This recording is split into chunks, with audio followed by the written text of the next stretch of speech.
항상 두세 사람이 모인 곳에도 주의 성령은 함께 하십니다. 오늘 마태복음 22장 23절에서 46절 말씀으로 살아있는 자들의 하나님이라는 말씀으로 오늘 함께 우리가 은혜의 시간 나누고자 합니다. 오늘 본문에는 사두개인이 등장합니다.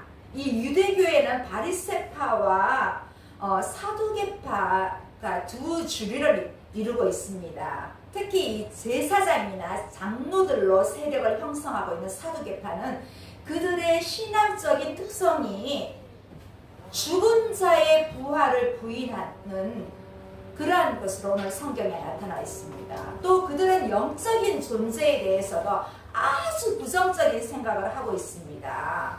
그들은 심지어 천사의 존재까지도 부정하고 있습니다. 이러한 신앙적인 이유로 이 바리새인들과 사두개인들이 신앙적인 동지가 아닙니다. 서로 원수처럼 지내오고 있었는데 오직 하나 예수님을 송사하는 일에 대해서는 굳게 손을 잡았습니다. 자, 다시 한번 성경 볼까요? 네, 23, 24절입니다. 부활이 없다는 사두개인들이 그날 예수께 와서 물어 이르되 선생님이여 모세가 일렀을 때 사람이 만일 자식이 없이 죽으면 그 동생이 그 아내에게 장가들어 형을 위하여 상속자를 세울지니라 하였나이다.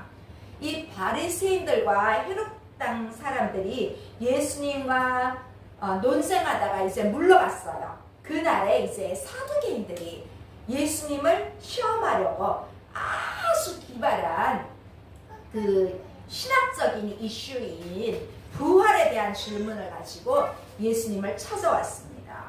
사두개인들은 예수님이 바리새파처럼 부활을 믿고 있다는 사실을 알고 있었습니다. 부활이나 천사의 존재를 믿지 않는 이 사두개인들은 부활이 성경에 근거를 두지 않는 교리이고 이성적으로도 성립될 수 없다는 것을 주장하고자 합니다. 자, 25절에서 28절 다시 한번 볼까요?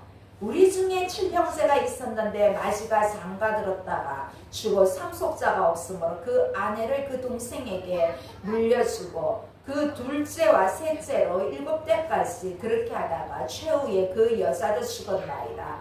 그런즉 그들이 다 그를 취하였으니 부활 때 7 중에 누구의 아내가 되리까?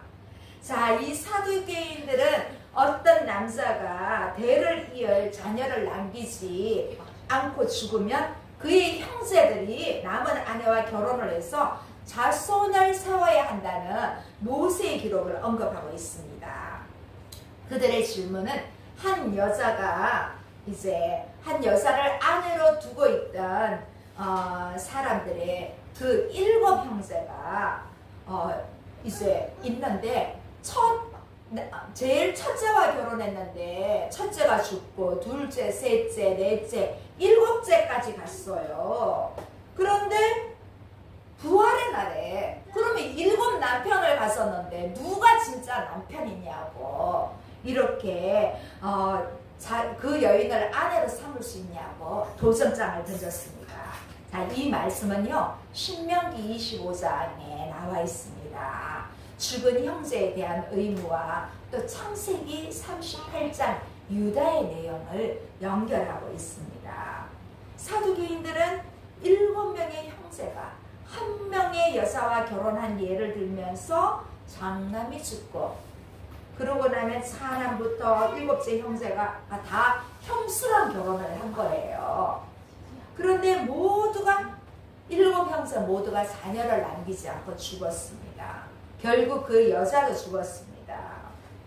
이 사두개인들은 그 부활이 있다면 부활 때에 도대체 7 남편 중에 누가 아내의 남편이 되는지 그렇게 묻고 있습니다. 이 사두개인들은 이 몸의 부활은 현재의 세상과 단절돼 저 너머의 세상인 것으로 생각하지 않고 현재의 삶과 연속되는 것이므로 부활의 교리는 성립될 수 없다고 강력하게 주장하고 있습니다. 이 사두개인들의 이 같은 질문은 분명히 예수님에 대한 시험이었지만 성경적인 문제였기 때문에 예수님은 이 문제에 대하여 그들이 깨닫도록 자세히 가르쳐 주시는 입장을 취하셨습니다. 29절 30절 다시 한번 보겠습니다. 예수께서 대답하여 이르시되 너희가 성경도 하나님의 능력도 알지 못하는 거로 오해하였도다. 부활 때나 장가도 아니가고 시집도 아니가고 하늘에 있는 천사들과 같으니라. 자, 예수님은 우선 그들의 질문에 뭐라고 하십니까? 성경도 하나님의 능력도 알지 못하는 거로 오해하였도다.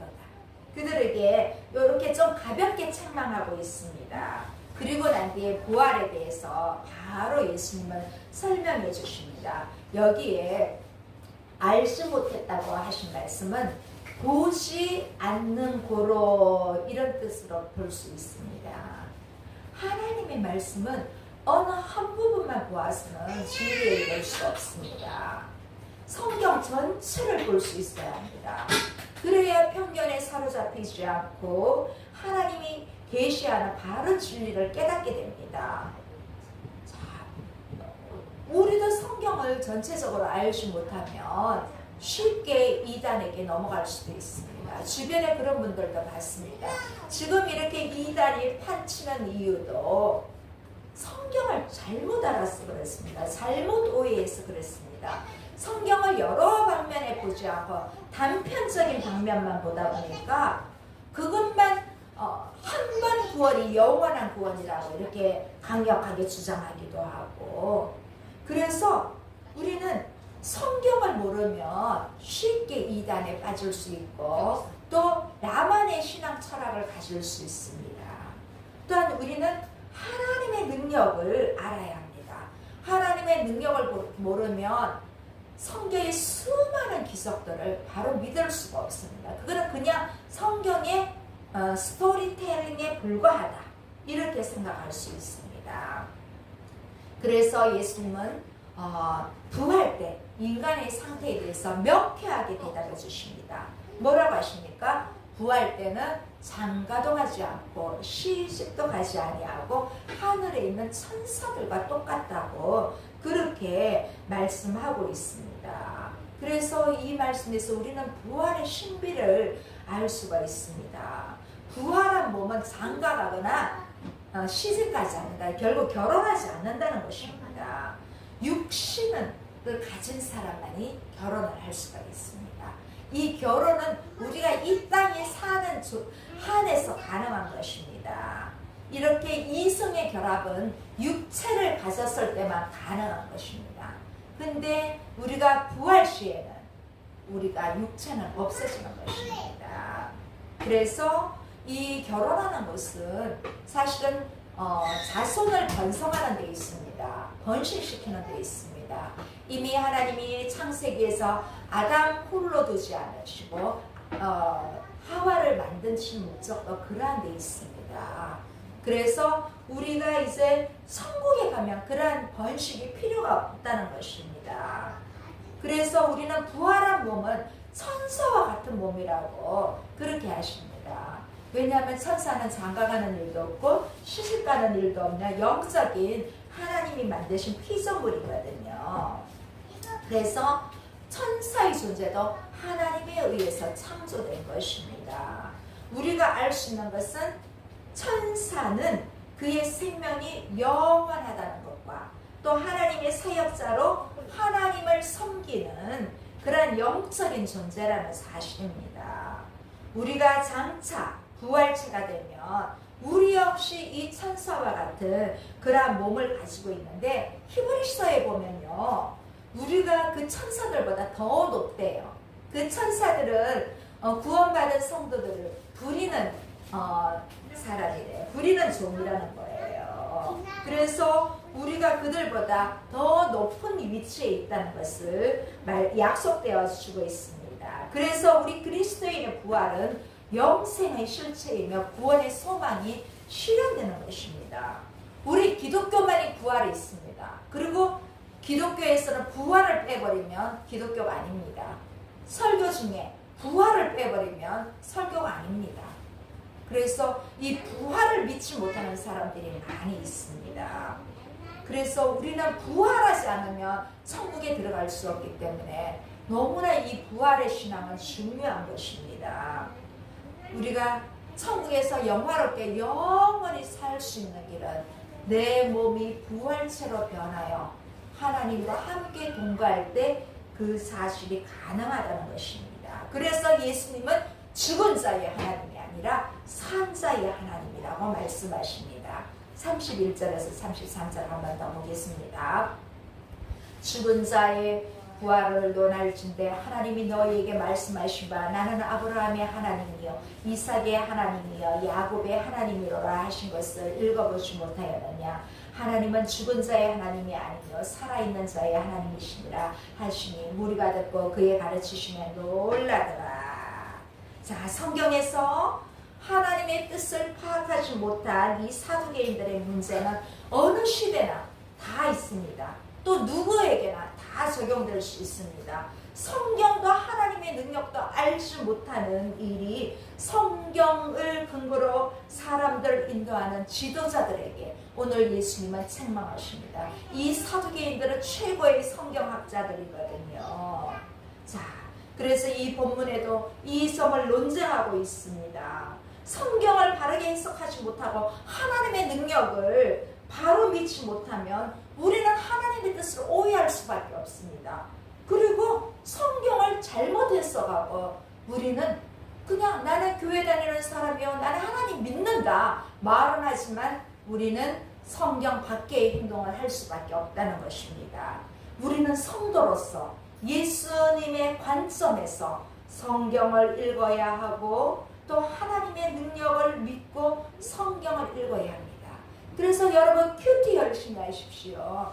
매일매일 큐티함으로써 하나님과의 관계와 묵상함으로써 말씀을 묵상함으로써 우리가 바른 신앙관을 가질 수가 있습니다. 살아계신 하나님은 절대로 죽으신 하나님이 아니십니다. 오늘 출애굽기 3장에서 하나님은 모세에게 자신을 나타내실 때 나는 내 조상의 하나님이니 아브라함의 하나님, 이삭의 하나님, 야곱의 하나님이니라고 말씀하셨어요. 이 말씀을 하실 때 이미 아브라함이나 이삭이나 야곱은 죽은 지 오래되었습니다.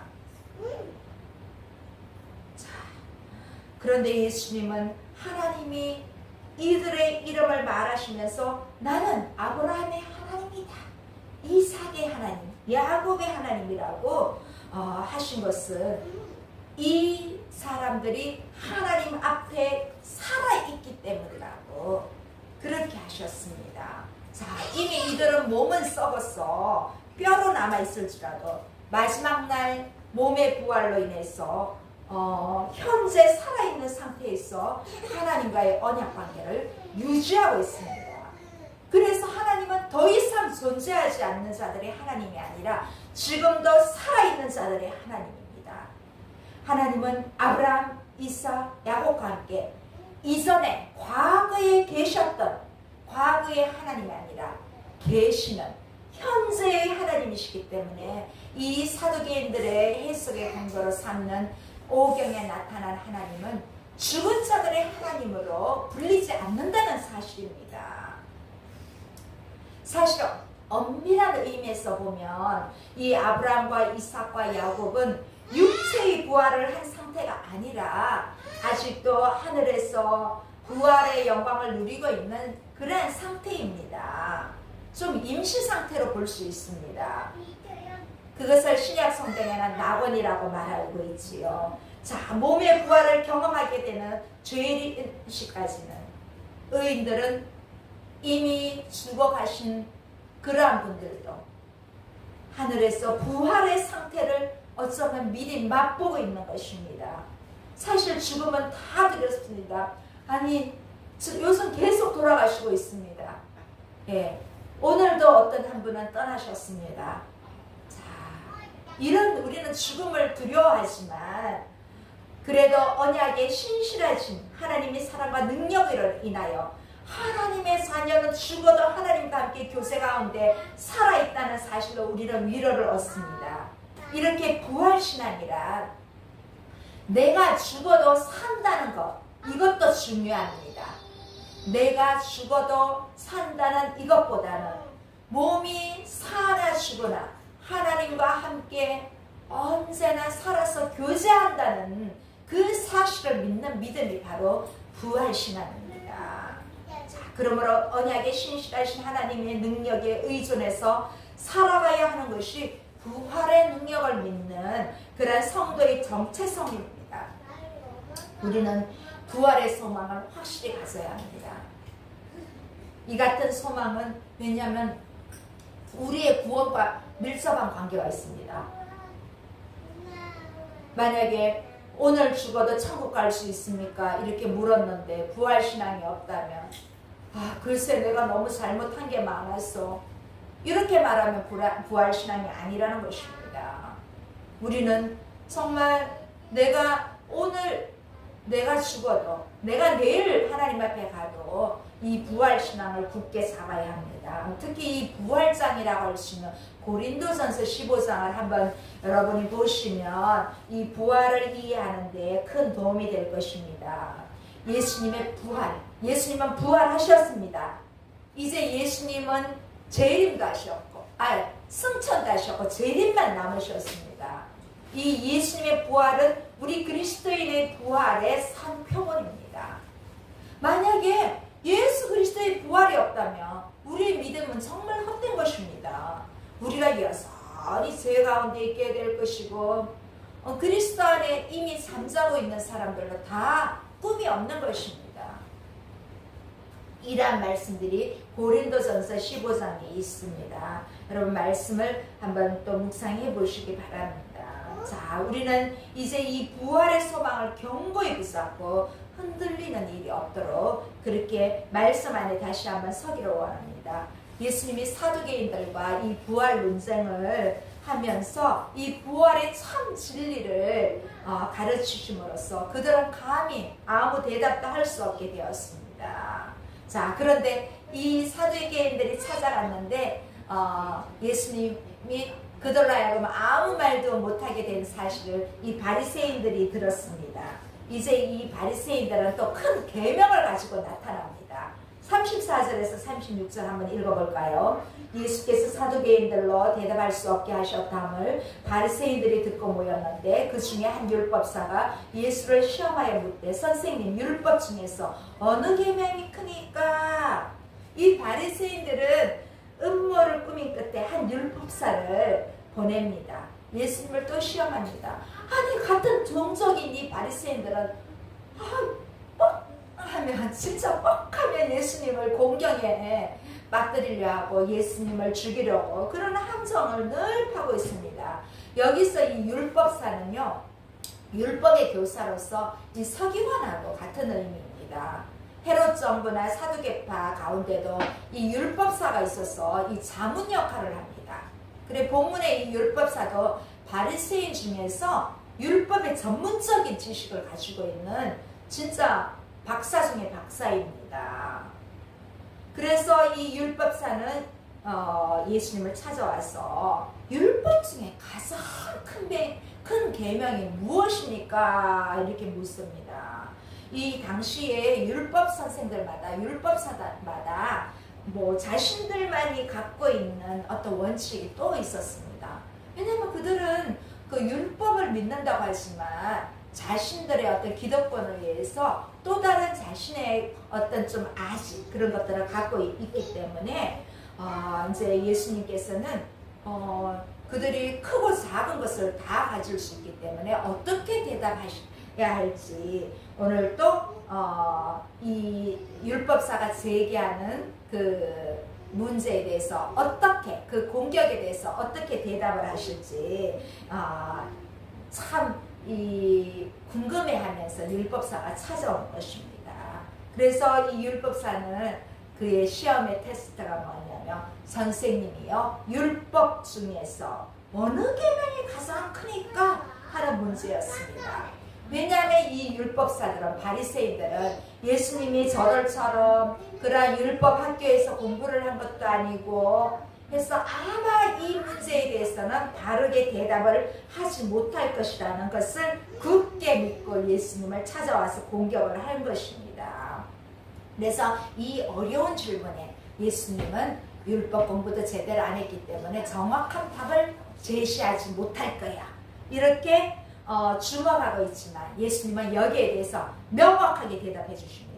37절에서 40절입니다. 함께 보시겠습니다. 예수께서 이르시되 내 마음을 다하고 목숨을 다하고 뜻을 다하여 주 너의 하나님을 사랑하라 하셨으니 이것이 크고 첫째 되는 계명이요 둘째도 그와 같으니 내 이웃을 내 자신과 같이 사랑하라 하셨으니 이 두 계명이 온 율법과 선지자의 강령이니라. 자, 여러분 아시다시피 이 10계명은요 1계명부터 4계명까지는 하나님에 대한 사랑의 말씀으로 풀이하셨고 또 5계명부터 10계명까지는 또 하나의 대지고 이웃에 대한 사랑의 계명으로 그렇게 풀이하고 있습니다. 예수님은 하나님에 대한 사랑과 이웃에 대한 사랑은 온 율법과 선지자의 강령이라고 오늘 이 율법사에게 말하고 있습니다. 신명기 6장 5절에 보면 너는 마음을 다하고 뜻을 다하고 힘을 다하여 내 하나님 여호와를 사랑하라. 이 말씀을 오늘 예수님은 인용하십니다. 자, 우리가 하나님을 사랑한다는 것이 어떤 것인지 여러분은 어떤 것이 하나님을 사랑하는 것입니까? 여러분 사람처럼 감정을 다해 하나님을 사랑하십니까? 계명에 대해서 묵상합니까? 신비적인 경험을 통해서 하나님을 사랑합니까? 우리는 하나님을 바로 알고 하나님의 뜻에 순종하여 살아갈 때 바로 이것이 하나님을 사랑하는 것입니다. 그래서 하나님을 사랑하라는 계명은 가장 크고 으뜸이 되는 계명입니다. 자, 이어서 예수님은 레위기 19장 18절을 인용해서 두 번째 계명을 말씀하십니다. 이 두 번째 계명은 순서로는 두 번째 배치되었지만 중요성에 있어서 두 번째라는 의미는 아닙니다. 첫 번째 계명과 같은 아주 중요한 뜻을 가진다는 의미입니다. 예수님은 성경 해석의 원리를 말씀해 주시고 계십니다. 이웃 사랑의 계명은 하나님 사랑의 계명과 동일하게 중요하므로 이 두 계명은 함께 묶어서 순종해야 된다는 그러한 말씀입니다. 또 이 사랑의 두 계명은 이 구약 성경의 핵심 가치이고 예수님 또한 신약에 있어서도 이 말씀은 가장 중요한 핵심 가치로 우리에게 말씀해 주시고 계십니다. 자, 이 두 계명이 걸려있는 어떤 율법도 가볍게 여길 수가 없습니다. 이 사랑의 두 계명은 하나님 백성의 정체성을 드러내기 때문에 이 계명에 따라 살아낸 열매가 최후 심판 때 하나님의 참 백성인 것을 입증하는 근거가 됩니다. 우리가 하나님을 믿고 이웃을 사랑하는 것, 그러면 우리 이미 구원받은 거 아니에요? 여호와 하나님을 사랑하기 때문에 이웃을 사랑하고 그들에게 선행과 구제를 하고 전도를 하고 복음을 전하고 이런 삶이면 우리는 완전한 삶이 아닐 수 없습니다. 자, 이 법을 지키는 것만이 표본을 알고 있는 이 서기관은 바리새인의 대표적인 이 율법사는 더 이상 이 율법 안에 있는 근본 정신을 알지 못했기 때문에 예수님이 하시는 이 말씀을 깨달을 수가 없었습니다. 예수님은 이렇게 율법의 조항만을 중요하게 여기는 그들에게 율법의 참 정신을 가르쳐주고 있습니다. 이렇게 유대인은 지금이나 과거나 계속 메시아를 기다리는 민족입니다. 그들은 이렇게 메시아가 눈앞에 있는데도 잘못된 메시아관을 가지고 있기 때문에 참 메시아로 지금 바로 앞에 있는 이 예수님을 알지 못하였습니다. 그래서 예수님은 그들에게 바른 메시아관을 심어주기 위해서 너희는 그리스도에 대해서 어떻게 생각하느냐, 네 자손이냐 이렇게 묻습니다. 41절에 41절에서 42절 한번 볼까요? 바리새인들이 모였을 때 예수께서 그들에게 물으시되 너희는 그리스도에 대하여 어떻게 생각하느냐? 누구의 자손이냐? 대답하되 다윗의 자손이니이다. 자, 성경에는 분명히 메시아가 다윗의 자손으로 오신다고 명시되어 있습니다. 유대인들은 메시아에 대한 문자적인 사실만을 중요시하고 있습니다. 바로 앞에 오신 메시아는 보지 못합니다. 자, 메시아는 분명히 다윗의 혈통으로 오셨습니다. 이들은 믿습니다. 이 사실을. 자, 그런데 동성녀 마리아를 통해서 성령으로 잉태한다는 사실은 믿지 않고 있습니다. 자, 유대인들은 이미 예수님이 베들레헴에 탄생하실 것이라는 것을 구약의 선지자를 통해서 알고 있습니다. 그래서 믿고 있습니다. 동방 박사들이 와서 예루살렘에 가까이 왔을 때 대제사장과 서기관들이 헤로당에게 불려가서 이스라엘 왕에 대한 출생지를 물었을 때 이미 유대 베들레헴이라고 알려주었습니다. 그런데 이들은 예수님이 베들레헴에 출생한 사실에 대해서 전혀 알지 못하고 성장한 나사렛 지역을 말하면서 나사렛 예수라고, 그들이 믿는 율법에는 구약의 선지자는 베들레헴을 통해서 오실 것이라는 것을 분명히 말씀하셨지만 그들은 예수님이 육신의 몸으로 태어나셔서 성장한 이 나사렛 지역만 알고 나사렛 예수 그렇게만 알려져 있습니다. 자, 유대인들은 메시아가 육신적인 다윗의 자손으로만 알았습니다. 예수님은 이 족보에 따라 거슬려 올라가면 분명히 다윗의 자손입니다. 그런데 이 족보도 사실은 예수님의 육신의 아버지인 요셉의 족보입니다. 그래서 예수님의 실제적인 족보라고는 볼 수가 없습니다.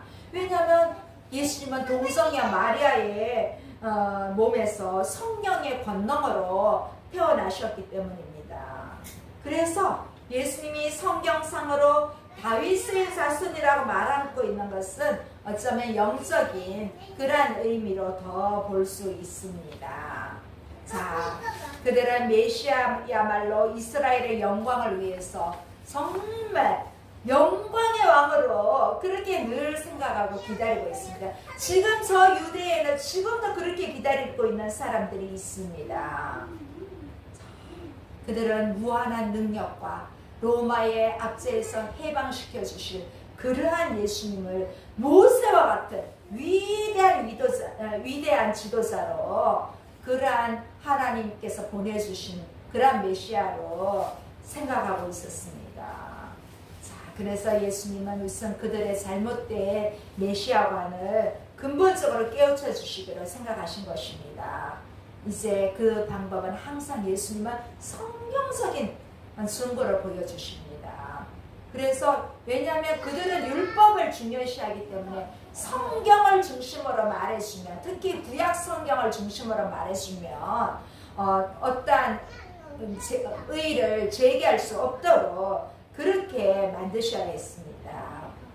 자, 예수님은 성경에 가장 밝다고 자부하는 바리새인들을 향하여 너희는 그리스도에 대해서 어떻게 생각하느냐, 네 자손이냐 물으신 것입니다. 이 질문으로 겉으로 보기에는 너무나 쉬운 질문입니다. 그래서 그들은 입을 모아서 이구동성으로 다윗의 자손이니다 대답했습니다. 여기까지는 평범한 질문과 평범한 대답이었습니다. 문제는 그 다음에 있습니다.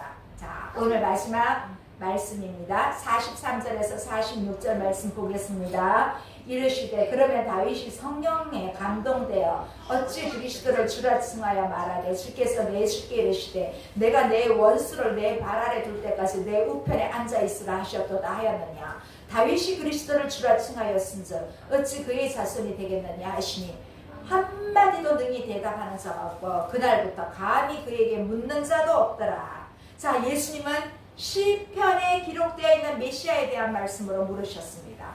뭐라고 하십니까? 그러면 다윗이 성령에 감동되어 어찌 그리스도를 주라 칭하여 말하되 주께 주께서 내 주께 이르시되 내가 내 원수의 발등상 발 아래에 둘 때까지 내 우편에 앉아있으라 하셨도다. 다윗이 그리스도를 주라 칭하였으니 어찌 그의 자손이 되겠느냐. 그렇게 예수님은 다시 성경어로 말씀하십니다. 이 물음에 대해서 감히 그들은 대답할 수가 없었습니다. 이 바리새인들은 성경에 대해서 박사라고 사과하지만 너무나도 간단하고 분명한 성경적인 질문에 그들은 뭐라고 입을 열 수가 없었습니다. 예수님은 메시아란 다윗의 존재이기 때문에 이전부터 늘 함께 계셨던 분이심을 밝히고 있습니다.